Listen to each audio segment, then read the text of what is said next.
విశాఖ పశ్చిమ నియోజకవర్గ శాసనసభ్యులు గణబాబు నివాసం గోపాలపట్నం నందు గణబాబు తండ్రి అయిన క్రీస్తుశేషులు పి అప్పలనరసింహం ఎక్స్ ఎంపీ 88వ జయంతి సందర్భంగా క్రీస్తుశేషులు అప్పలనరసింహం విగ్రహానికి కార్పొరేటర్లు తెలుగుదేశం కార్యకర్తలు పూలమాల వేసి ఘనంగా నివాళులర్పించారు. ఎన్టీఆర్ టెస్ట్ ఆధ్వర్యంలో రక్తదాన శిబిరం కార్యక్రమం నిర్వహించారు. ఈ సందర్భంగా ఎమ్మెల్యే గణబాబు మాట్లాడుతూ ప్రతి ఏడాదిలాగే రక్తదాన శిబిరాన్ని ఏర్పాటు చేశామని, తండ్రి గారైన అప్పలనరసింహం ఒక సమితి ప్రెసిడెంట్ల ప్రస్థానం ప్రారంభించి శాసనసభ్యులుగా, పార్లమెంటు సభ్యులుగా, ఉడా చైర్మన్ గా రాష్ట్ర స్థాయిలో తెలుగుదేశం పార్టీకి సంబంధించి అనేక పదవులను చేశారని కొనియాడారు. 1985 నుంచి రక్తదాన శిబిరాన్ని నాన్నగారికి గుర్తుగా చేస్తున్నామన్నారు. ఇప్పటికీ ప్రాణదానం చేసే ప్రక్రియలో వందల సంఖ్యలో స్వచ్ఛందంగా వచ్చి రక్తదానం చేస్తున్నారని అన్నారు. ఈ కార్యక్రమంలో టీడీపీ కార్పొరేటర్లు, టీడీపీ నాయకులు, జనసేన నాయకులు, కార్యకర్తలు, అభిమానులు, మహిళా నాయకురాలు, వివిధ సంఘాల ప్రతినిధులు ఈ రక్తదానం శిబిరంలో పాల్గొన్నారు.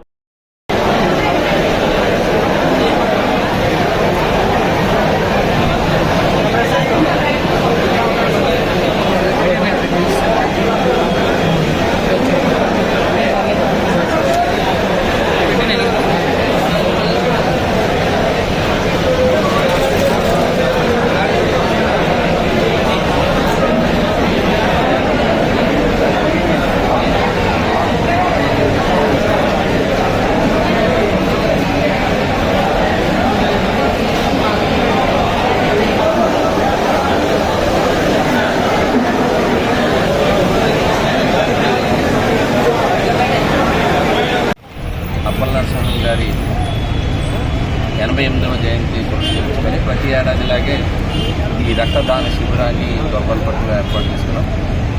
ప్రత్యేకించి ఈ సంవత్సరం ఎప్పటి నుంచో అనుకుంటున్నటువంటి గోపాలపట్నం స్వగ్రామంలో ఆయన చనిపోయిన తర్వాత డైమండ్ పార్క్లో విగ్రహాన్ని ఏర్పాటు చేసుకున్నాను. ఇక్కడ మా సొంత స్థలంలో ఆ విగ్రహాన్ని లోకేష్ గారు చేసినట్టుగా ఆవిష్కరించుకునేటువంటి అవకాశం ఆయన కూడా ఏదైతే ఒక సమితి ప్రెసిడెంట్గా ప్రస్థానం స్టార్ట్ చేసి ఒక శాసనసభ్యునిగా, ముఖ్యంగా పార్లమెంట్ సభ్యునిగా, కూడా చైర్మన్గా రాష్ట్ర స్థాయిలో ఉండేటువంటి తెలుగుదేశం పార్టీ సంబంధించిన అనేక పదవులు వారు నిర్వహించడం కాకుండా మా జనరేషన్ కూడా స్ఫూర్తిదాయకంగా ఒక ప్లాట్ఫామ్ని క్రియేట్ చేసి ఆ మార్గంలో నడుపుతూ నేను కూడా 3 సార్లు శాసనసభ్యులు, 2 సార్లు ఎంపీటీసీ అవకాశం కలగడానికి కారణం. అందువల్ల వారి పేరుతో స్వచ్ఛందంగా అనేక యాక్టివిటీస్ చేస్తూ అందులో భాగంగా ప్రధానమైనటువంటి రక్తదానం. చాలామంది అంటే స్టార్టింగ్లో అయితే 80తో స్టార్ట్ అయినటువంటి ఆశ్రమం ప్రతి ఏడాది కూడా వందల సంఖ్యలో యువత కావచ్చు, ఈ రక్తదాతలు కావచ్చు పాల్గొంటూ ఉంటారు. ప్రాణాన్ని కాపాడేటువంటి ఒక నూతన కార్యక్రమాన్ని వారి స్మారకంగా చేసేటువంటి అవకాశం నాకు సహకరిస్తున్నటువంటి అనేక మంది మిత్రులు కానివచ్చు, మా శ్రేయోభిలాషులు కావచ్చు, వారందరూ కూడా ఈ రక్తదానంలో కూడా ప్రతి ఏడాది కూడా పాల్గొనేటువంటి వారు కూడా ఉన్నారు డోనర్స్. సో వారందరికీ డోనర్స్ కావచ్చు, మా శ్రేయోభిలాషులు కావచ్చు, ఇందులో పార్టిసిపేట్ చేస్తున్న ప్రతి ఒక్కరికి కూడా ఈ ద్వారా నాకు